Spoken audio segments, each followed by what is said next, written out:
नमस्कार साथियों, रुचि classes YouTube channel में आपका स्वागत है। आज हम कक्षा 10 चैप्टर नंबर 6 पाइथागोरस का प्रमेय सिद्ध करेंगे। मैंने कुछ पहले से लिख रखा है। स्टेटमेंट पढ़ते हैं। एक समकोण त्रिभुज में कर्ण का वर्ग शेष दो भुजाओं के वर्ग के योग के बराबर होता है। मैंने पहले से त्रिभुज बना रखा है। यहाँ त्रिभुज ए बी सी समकोण त्रिभुज है, जिसमें कोण बी समकोण अर्थात 90 का है। तो जो दिया है वो लिखते जाते हैं। यहाँ दिया क्या बेटा, त्रिभुज ए बी सी समकोण है, तो लिखेंगे यहाँ पे त्रिभुज ए बी सी समकोण है।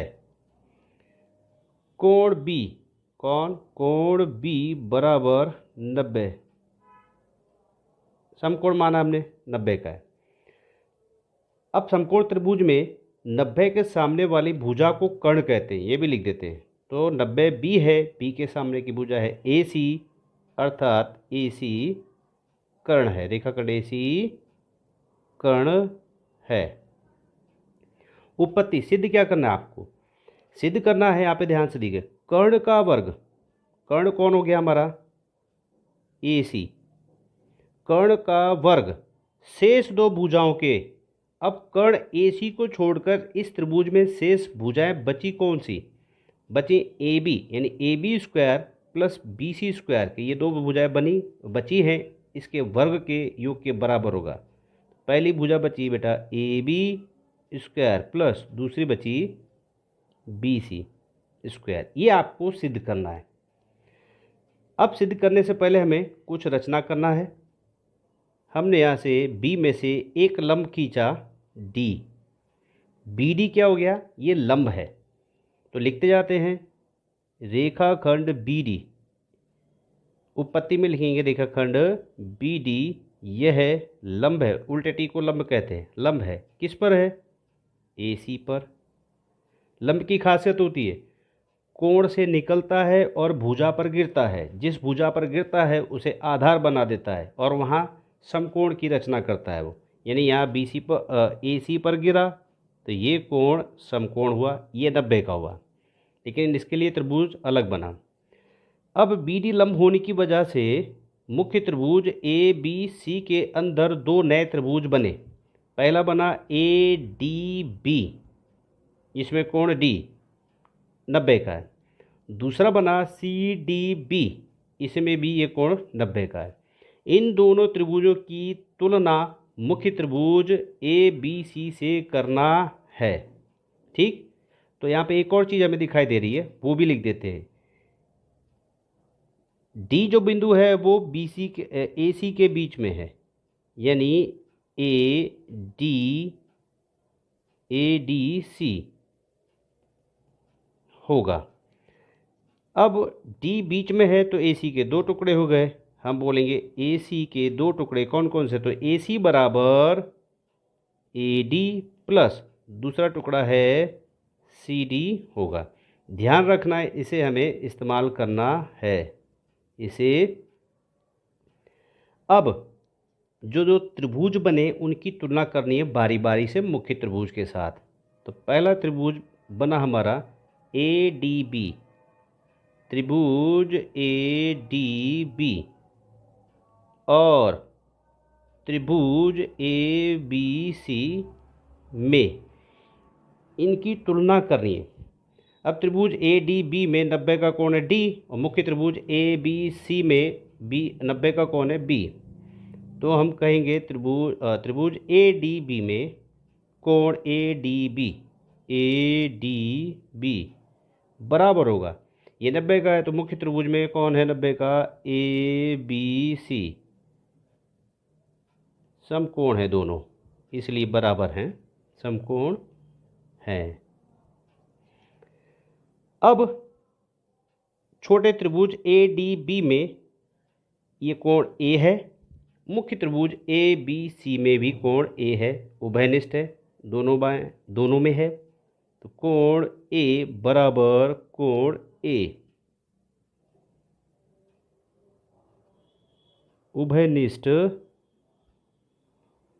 कोण है। एक भुजा ऐसी जो दोनों त्रिभुज में है, यानी ए डी बी में भी है, कौन, ए बी, और त्रिभुज ए बी सी मुख्य त्रिभुज में भी है। तो हम बोलेंगे ए बी बराबर है ए बी, दोनों में है वो, क्यों, उभयनिष्ठ भुजा है, उभयनिष्ठ भुजा है। ध्यान से देखना बेटा, दो त्रिभुजों के कोई तीन अंग हम बराबर सिद्ध कर दें तो वो दोनों त्रिभुज समरूप होते हैं। यानी त्रिभुज ए डी बी, त्रिभुज ए डी बी समरूप है त्रिभुज मुख्य त्रिभुज से ए बी सी से। समरूपता का फायदा क्या होता है कि संगत भुजाओं का अनुपात समान अनुपात होता है। संगत भुजाएं कौन है वो देखते जाते हैं। पहले देखते हैं छोटे वाले त्रिभुज में कर्ण कौन है, ए बी, तो हम लिखेंगे ए बी, इसके सामने ए बी है, बटे में मुख्य त्रिभुज का कर्ण कौन है, ए सी।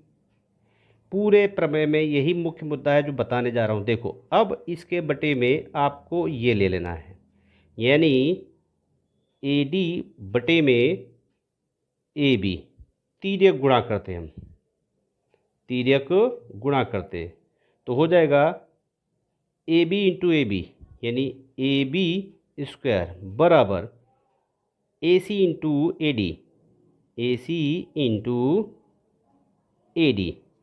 इसे हम समीकरण 1 कहेंगे। ध्यान से देखना आपको। अब हम यहाँ सिद्ध करते हैं दूसरा।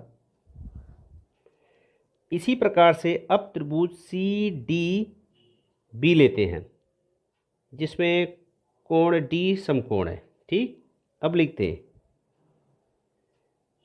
त्रिभुज सी डी बी और त्रिभुज ए बी सी में जो यहाँ किया वही उधर करना है। हमने यहाँ पहले समकोण देखा था, तो समकोण यहाँ कौन है, कोण सी डी बी, कोण सी डी बी समकोण है। मुख्य त्रिभुज में कौन है, तो ए बी सी, कोण ए बी सी क्या है, ये समकोण है। क्या है, ये समकोण है। अब दूसरा देखते हैं। एक कोण ऐसा है जो दोनों त्रिभुजों में, कौन, सी। इस त्रिभुज में ए दोनों में था, यहाँ पे सी, कोण सी बराबर होगा कोण सी, क्यों, उभयनिष्ठ कोण है। एक भुजा ऐसी है जो दोनों में है, यानी त्रिभुज सी डी बी में भी है बी सी, और त्रिभुज ए बी सी में भी है बी सी, यानी बी सी बराबर बी सी। कैसी भुजा है ये, उभयनिष्ठ, क्योंकि दोनों में है, कॉमन है, ये उभयनिष्ठ भुजाएं हैं। ओके, अर्थात त्रिभुज सी डी बी समरूप है त्रिभुज ए बी सी का।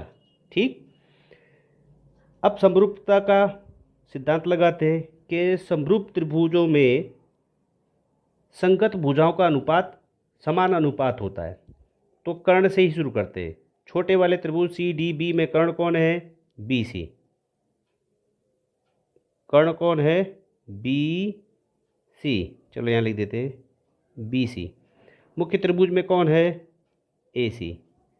अब यहाँ पे ध्यान देना है आपको, इसके बटे में ये ले लेना है, यानी सी डी बटे में बी सी, तिर्यक गुणा करो इसका भी, बी सी गुणा बी सी यानी बी सी स्क्वायर बराबर ए सी गुणा सी डी। इसे कहेंगे हम समीकरण 2। अब समीकरण 1 और दो को जोड़ने पर, समीकरण 1 और 2 को जोड़ने पर। अब जोड़ते कैसे बेटा? समीकरण किस तरह से जोड़ते हैं? लेफ्ट हैंड का हिस्सा लेफ्ट हैंड में जुड़ेगा समीकरणों का, राइट हैंड के हिस्से राइट हैंड में जुड़ेंगे। समीकरण 1 में लेफ्ट हैंड कौन है? ए बी स्क्वायर, दूसरे में कौन है? B C square. ध्यान से देख लेना, तो ये दोनों जोड़ देते हैं। पहले का A B square plus B C square बराबर, इसका राइट हैंड का हिस्सा कौन सा है? ए बी स्क्वायर का। तो ए बी स्क्वायर का राइट हैंड में हिस्सा है ये, यानी ए सी गुणा ए डी, ए सी गुणा A D plus B C square का राइट हैंड का हिस्सा कौन सा है? तो बोलेंगे हम ए सी गुणा सी डी। ओके, यहाँ ध्यान से देखें तो पता चलता है कि ए सी और ए सी कॉमन है। ए सी कॉमन ले लिया, बचा कौन? ए डी, ये प्लस सी डी। मैंने थोड़ा किताब से अलग कराया है ताकि आपको आसानी से समझ में आ जाए। कुछ एक्स्ट्रा चीज़ें मैंने जोड़ दी हैं, जैसे कि A D plus C D. यहाँ ध्यान दो, A D plus C D इसका इस्तेमाल करना था। इसका दूसरा नाम है ए सी, तो इसकी जगह पे लिखेंगे हम ए सी, ये वाला ए सी जैसे का तैसा, गुणा इसकी जगह पर ए सी लिखेंगे। तो ए सी गुणा ए सी हो जाएगा ए सी स्क्वायर। इस तरफ जो चीज़ें उतारते चले आओ, A B square plus B C square. सिद्ध क्या करना था आपको? देखो, ए सी स्क्वायर बराबर A B square plus B C square. इस प्रकार से हमारा प्रमेय सिद्ध हुआ। सीधा करके लिख देते हैं तो समझ में आ जाएगा। ए सी स्क्वायर बराबर A B square plus B C square, आपका प्रमेय सिद्ध हुआ। इस तरह से आप देख सकते हैं, बहुत आसान है।